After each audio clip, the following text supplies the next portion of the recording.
Welcome back. We're in the plant room again. I'm with Nathan today and we are fitting out the rest of this distribution board you'll have seen on the last video.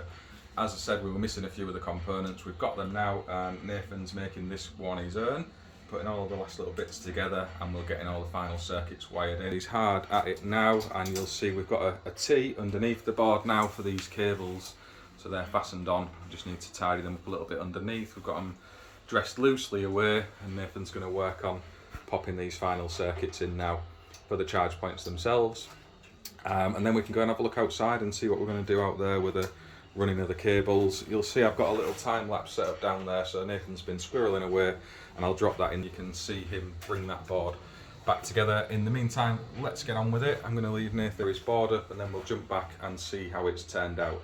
No pressure, Nathan. Don't balls it up. So yeah, we've got Nathan under the spotlight here, and you'll see he is cracking on with just dismantling some of the tray work we'd popped up the other day, because we were missing a few components, as I've said in the video before this one. So Nathan just getting marked up there to put our T across the top so we can dress these final circuits in a little bit nicer. He's gone off and made those cuts outside, just bolting it all back together onto the standoff brackets. And again, with all of this, we were trying to keep as low profile to the wall as possible, which is why we've gone for this Proteus board in the first place. Because of all the other equipment back to back, it was just to try and save a bit of room. You can see Nathan now feeding those back in and putting his earth piranha nuts on, making sure they're nice and tight and into the board, nice and secure and bitten in. And yeah, he's just working his way across there with me interfering, telling him what he should be doing when no doubt he already knows. So yeah, he's just cracking on there, getting those into the board, again, nipping them up, trying to find all of his tools, which is a typical Sparky task for the day. We all know what that's like, putting something down and not being able to find it. So yes, he's got his circuits back in there now. Well, he's got two of them actually. There's still one to go, so he's just nipping that gland down onto the gland plate, and he can start dressing these circuits nice and tidy into that board itself. So these piranha nuts, just while we're talking about them, are always a little bit fiddly because you have the screw which holds your fly lead on, and also the little Allen key that tightens down onto the clamp itself.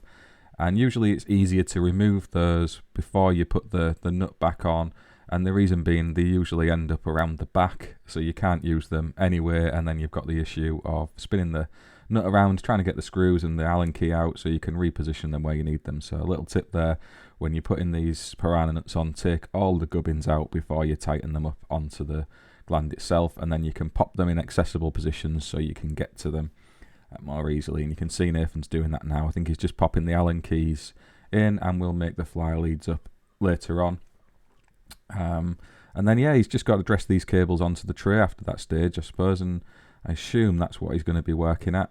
Okay, yes, he's got me involved in this one as well a little bit, probably wanting a bit of advice on how to shape these around the tray, not knowing the supply cable that's coming up into here as well, because that's going to be running on this tray also. So I'm just offering a bit of insight for him, and that's one of the factors of the apprenticeship training right there, that you do need to get involved and show people what they should be doing, but also give them an opportunity to do it themselves. So Nathan's just tightening those down onto that tray now, getting a little picture to send to all his mates, no doubt, about the handiwork he's been up to. That's another good thing for apprentices to do, and I encourage my guys to do that as well, is make sure you get records of all the work you've been doing at various stages, pictures of you in that work as well, key aspect of being able to use it in your portfolios, and always that it is genuinely your work at hand as well. You don't want to be sharing other people's, because you're cheating yourself more than anybody else. You can see Nathan's put those cables into the back of the DB now, loosely fitting them through some cable ties. I've said before that the cable tie issue inside a distribution board is rarely a factor, but here we're not using any containment leading up to the board aside from the tray, so there's no real derating of the cables due to that. So we've been a little bit careful just inside the board not to cause any issues around grouping and overheating those conductors, because there is a potential for these to be under sustained and continual load. Quite often they are going to be EV charge points.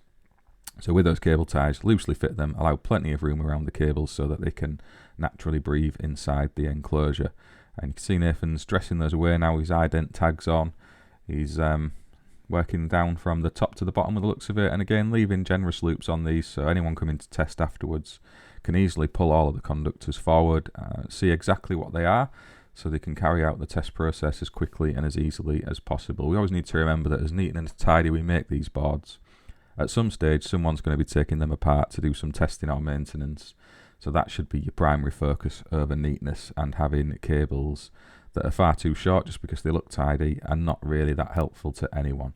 So we try and walk that line of neat and tidy, but a little bit of length there for other people to work more easily in the future.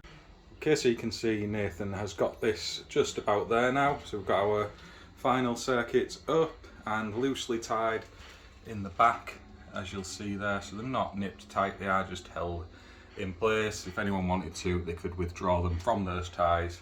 We've left lots of nice length on the end there so they can be swooped away. Cables now supported on the bit of tray underneath, and obviously we can take those wings off because they're not really doing anything, but if anybody ever did want to tie into this tray, it's there so they can do so, it's not really doing any harm. And then obviously we're away there, so we just need to drop our supply cable in down this length of tray, up through the middle, and then obviously landed in to the board to feed it. We're going to have our SPD in the top and a little bit of a metering kit, but before we get to that stage we're going to do some of the groundworks outside and make sure we've got all that in place, ready to go. So there's a bit of digging, get our route across. I showed you that last video, so those of you who haven't seen it, if you go and check the video, it might be the one before this or the one before that, where we were here the other week and I've shown the groundwork outside and what the plan is for that. But we'll get to that a little bit later. And yeah, that's kind of where we're at with that one. Nathan's done a sterling job, and as I said, we've got the old time lapse set up so we can see if he's been busy or not. I've been in other places doing some other bits and bobs. Still got his final little circuit to dress away, but you get the gist. And yeah, this is all. He's only 7-8 months in, I would say. He's finished his first year at college already. Absolutely flying, and obviously there's improvements to be made, as we all can. But I think after that amount of time, he's doing cracking, to be honest. And that's the thing with apprenticeship training, you have to give people an opportunity to learn. It's important to remember that, you know, with the 4 days a week with the employers, we have a big part to play in their development and their training. And that's why I'm a big supporter of the new domestic electrical apprenticeship that's coming out. A few people have taken to slaughtering that already as some sort of de-skilling exercise, but it pays no regard for the many people who work solely in the domestic sector and don't have the range of work to offer an apprentice and thus can't complete apprentice training. I'm aware of that from the volume of people who get in touch with Apprentice One-to-One who would like to take learners into their companies but don't have the full scope of work needed, and this is going to be an avenue for them to now go down with people who want to work in the domestic sector. And yeah, it's coming. There's going to be a year bridging programme for anybody who does want to go up to full scope. Nonsense been shared that you can do a day's training to then be qualified in 3 phase, which is just, you know, I think that's the mindset of people who come through short course training themselves. They think other people will stoop to such levels in their training, and yeah, that's not the case. Most people want to do it right, want to learn how to do it right, and are responsible for their own training. You often hear these excuses of people who are trying to bring in training providers and external events. It's on us at the end of the day, on us to help the apprentices and on apprentices to help themselves. So make sure you do your research, speak to the colleges where you want to go, make sure the lecturers have got the right training themselves and that they are at least at the level you're attempting to qualify in, because you would be surprised the number of cases that is not the case. This is the result of Nathan's labour today. He's done it all himself. Standout brackets, bits and pieces. He was under the guidance of Matthew for a little bit and me for a little bit more. Obviously we've still got all the testing and bits to finish outside, but yeah, just showing that on the channel because those of you for a while should be aware of Apprentice One-to-One and what that's all about. So I am actually practicing what I preach. Let's get on with the video. Okay, so while we were looking at this video, I thought we'd have a quick look at ElectricalOM, and it's made by Modesoft. Really useful if you're involved with designing electrical systems, and when you are doing EV installs, it can get pretty complex pretty quickly if you've got a few of them all going in the same car park. So this is well worth taking a look at. Even if you're involved with regular electrical work that's just specific to the domestic market, the UK forms aspect of this alone is well worth it. So it's brilliant that you can use it on the desktop, so you can create certificates within the package on a computer system, and you can also send those certificates out to an iPad as well, where you can insert all the information out on site, or you can assign existing certificates with all the data pre-populated from a last inspection, and then it's all there on an engineer's iPad ready to go. But in this particular video we'll focus on the sort of design aspect of it, and you can see I've pre-populated a little setup in here already, so we can have a play around. If I zoom in a little bit, you'll see we've got a main supply up at the top. We drop through a main panel board and then to 2 sub distribution boards. So if I'm just to click on this main panel board here, you'll see I've filled a lot of this in already. So we've got single core non-armoured conductors. They're in trunking and they're laid horizontally on the wall. If I was to open this little drop up here, it'll tell me quite quickly what size conductors I need, what the current carrying capacity of them are based on the installation method. You've got all the information to do with the max rating of the distribution board itself. So you can see on this one here, we've got 127 amps as our IB and IN 250 amps. We've got an IZ of 250 and an IT of 262. And that's the combination of the 2 subboards further down there. You can click on your earthing system, so you can choose a separate conductor in this case. If you had a steel wire armour, for example, you could use the armour in as a separate conductor, a core of the cable, and that's all user selectable within here. You can put specific correction factors in, your volt drop. It's really intuitive in the way that it works. So if I'm to click onto one of these EV charge points, for example, you can see I've put it to 22 kilowatt EV charger, that it's using 31.75 amps a phase. You've got all this information here as well.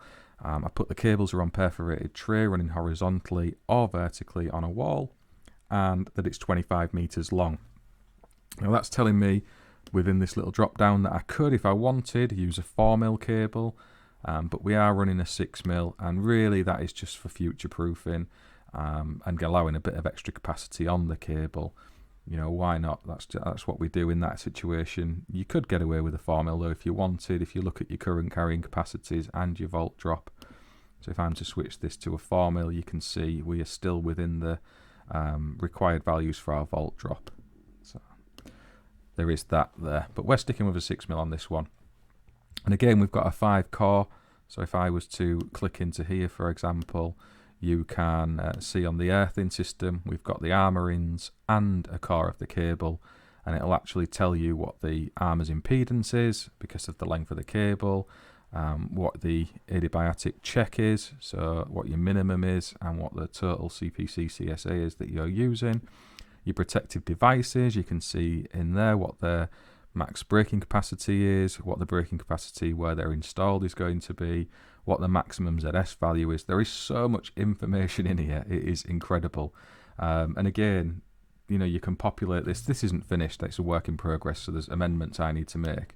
But if we are to go into the report section, just to show you some of the insight this will give you, I'll select most of these, and then you can have a little look how it plays out. But you can present this to your customers as well. And I think that's a really powerful thing to do when you are, you know, at the stage of tendering. It can set you apart from someone else, things like this. So if I now generate that report, and there shouldn't be any client details on here because I've not assigned it to a specific job as yet. See, it's just working through it now, and we get this little report. So you get your logo, you can title it up with your details, the client's details, and all the other basics. You get a little contents page which takes you through everything that's in the report, and then all of the bump, all of the data is all there. You know, breaking it down circuit by circuit, board by board. You know, it really is fantastic. You know, I'm not going to take you through this entire thing because the video would spill into hours long, and ElectricalOM and Modesoft have some brilliant videos out already. If you go off and check their YouTube channel, they've got some webinars that have been pre-recorded. Spencer is always on hand, and Dimitri, for any questions you've got on social media. I've seen them very often popping up, speaking to people. They really do seem engaged with their client base, and it's not expensive for what you get. I don't think it's a one-off fee based on, you know, what you need. there's different levels that you can purchase. So if you look here, this is the selectivity survey, so you can show that you've done that. So you've got some selectivity between your protective devices, and it takes you through that step by step as you work through those circuits, and it looks at energy let through as well. So it's quite powerful in the way that works. I am a huge fan already, and I'm in my infancy of using this. And a massive shout out actually again, as ever, to Neil Bridgman from UK's Rail, who's put me onto this software via Stuart Cater, who was already taking me through this on a podcast video we did before. Actually, I think it was after the recording he took me through some of the features of this. So those two guys have been big players in getting me to step up and start using it. And already I'm seeing the benefits. I wish I'd taken that step much earlier. If we look at the final distribution board though as well, just as a last little look, you can set your earthing system again, your protective devices, and say you'd made a mistake in your circuit arrangement. So say your protective device, for example, you'd, instead of picking an MCCB, you'd perhaps gone for an MCB, and it was rated at 20 amps, let's just say that. And you select it, you get all these little red alerts popping up telling you that that isn't going to work. So if I apply those changes, I'll then get a load of critical alerts down the bottom here telling me that selectivity is not achieved. There's all sorts of errors, and if you hover over these, it actually explains to you what the error is. So it kind of leads you towards a successful outcome, which is helpful. This is software that helps. Sometimes you can get software that's sort of there to catch us out as electricians. It's looking for our errors and mistakes and to replace us as well. This software really is to support us in being better, having a higher quality work, less aggravation during the design stage, and also being able to check compliance between what's installed and how that should have played out based on the design. Another feature of this is the CAD plan design. So I don't have any CAD drawings to actually show you, but if you do have CAD plans you work from regularly, you can import these into ElectricalOM and then do your installation on here, so you can start dropping distribution boards onto the plan, dropping your light switches, light fittings, sockets, etc., and literally wire it in front of your eyes, and then it will pre-populate the schematic diagram and all of your layouts as you see here. It kind of links together really well. And again, ElectricalOM have some videos on that you're best going off to watch, because, as I said, I'm not an expert on this. I'm still digging into what it can do in full myself. But while I was dealing with this EV job, I thought I'd drop this at the end just to kind of introduce that, there is software out there that can really help us if you weren't aware of it and you are struggling with your design a little bit, even to the point of getting, handover packs into customers' hands, and all of the paperwork that we like to hand over on jobs. This simplifies all of that. It makes it so easy, so professional, and it's saved hours of my life already the last few weeks. So huge fan. Let's carry on with the rest of the video. Okay, so Nathan's finished his magic now. We've got these labelled up. If I just step back a bit, you can see there are sub-main circuits, final circuits, and they've got the little stickers on there just for now to explain to us what they are, and they go out through to that little meter cabinet outside. Inside the board, we've got our circuits labelled up now. So we've got our 22 kilowatt post feed and our 11 kilowatt post feeds, and that's within the maximum rated current of this enclosure. As I said on the last video, really important to make sure you do that. We've got our earth nuts. We've also put little fly leads onto them. Not really necessary in this case, because we do have the teeth on the bottom of these bitten into the gland plate, and we've got the little Allen key fixings tightening on to the gland itself. But because this is in a gland plate and we've just got these little screws coming through into the enclosure, I always pop a fly lead on just in case. You never know. And now that is well earthed in the event of an issue. All of the cables dressed up the side, as you'll see. Nathan's made a nice neat job of those. Everything's labelled up so people can identify what conductors go where. Same on here as well. Same on this side, we're all labelled up. Jobs are good until that point. I've also popped a label sheet on the inside of the distribution board, or say Nathan has, and then on the front cover you'll see down here we've got the label chart on as well, so anybody working inside the enclosure has got a good idea of what's going on. As I said up here, these are to come out. We don't need them. That was me ordering materials we didn't need because I wasn't aware that the pod point posts that we're using have RCD protection built in. But we're going to make use of this space with an SPD that's going to go up here, and also some metering equipment we will show you later on. Ben's just having a little tidy up, so he's done a cracking job on there. We're going to get cleared up. We're just going to heat shrink these little idents here. You'll see we've got on these fly leads, so it's your 2 triple pearl EV SWA Armour Earth. So we've got little labels on there. You can see they're on that side as well. Heat comes out in the van, so he's going to go and get that. We'll get on with labelling that last little bit, put the front on, and we're out. Thank you for watching. Hope you enjoyed this little episode. We're going to come back when we're covering the groundworks and get a video on that as well. So we've got a bit of digging to do outside, so look out for that one dropping, and then we can finish this off later on in the school summer holidays when some of you guys and girls might be able to come out to site, see exactly what we've been doing and help us with phase 2 of what's to come in here. So we'll catch you on the next one. Thank you. Give it a thumbs up, thumbs down. Please like and subscribe to the channel, and we will see you all on the next episode on the Apprentice 1-to-1 and Mark the Sparky channel. And there they are, shrunk down just to prove that we've done it. You can just put them in the back there. And that is really just if anyone's popping them off, they can see which one of these circuits relates to which one of these breakers a bit more easily. Maybe not needed, but a bit of an extra nice touch, and Nathan did it, so I didn't want to tell him it was a pointless idea. Labelling is always to be admired, and on that note, I've got the label on the front of the distribution board as well. And just pop this front cover on, and that's us out of here.